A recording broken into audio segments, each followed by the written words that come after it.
Development in one of the key sticking points for negotiations, the Strait of Hormuz. The UK military says one of its bulk carrier ships off the coast of Iran was attacked. This latest incident marking at least 24 attacks in and around the strait.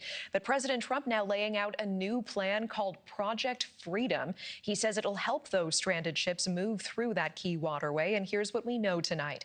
The president says Project Freedom will begin in just hours on Monday morning their time. Trump says that for countries unable to move cargo through the strait, quote, we will guide their ships safely out of these restricted waterways so that they can freely and ably get on with their business.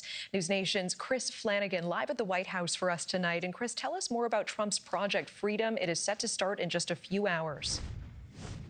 It certainly is. Natasha, good evening. The president returned here to the White House a few minutes before 8 o'clock tonight from Florida. Before he walked off Marine One with his son, Don Jr., the president did not stop and speak with any reporters. He stood with his son outside the Oval Office for about 10 minutes and watched Marine One leave, waved, went inside. But when Air Force One landed at Joint Base Andrews, he did tell reporters only that the war is going very well. The president, though, very busy on social media. He announced on Truth Social earlier this afternoon, the United States will help get stuck ships out of the Strait of Hormuz. He is suggesting that his administration will break the Iranian blockade on the strategic waterway, which Iran has effectively closed. The stranded ships are from all over the world. The president posting on social media, they come from neutral and innocent countries that have been affected by the war. Now, it's not known which countries are getting support. The operation, which the president dubbed Project Freedom, will start Monday morning, Middle Eastern time.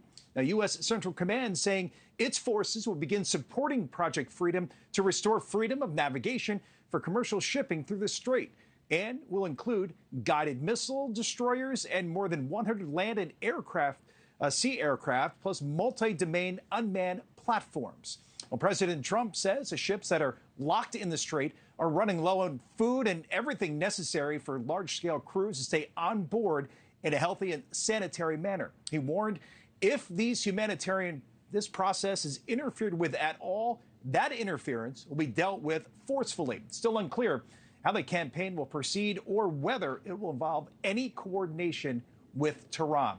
But the president added that his representatives are having discussions with Iran that could lead to something what he calls something very positive for all, Natasha. Yeah, I appreciate you tracking that. And Chris, meanwhile, we know Trump was moving to withdraw thousands of troops from Germany.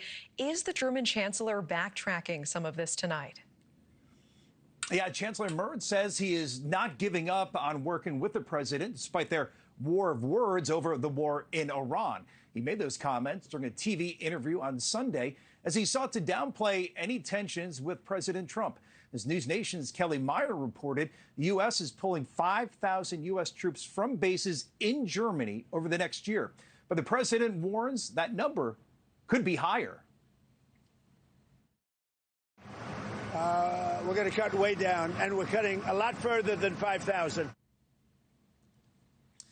Well, it comes on the heels of the chancellor saying Iran was humiliating Washington at the negotiating table. That provoked a series of angry responses from Washington, including President Trump's comments that Merz was doing a terrible job as chancellor.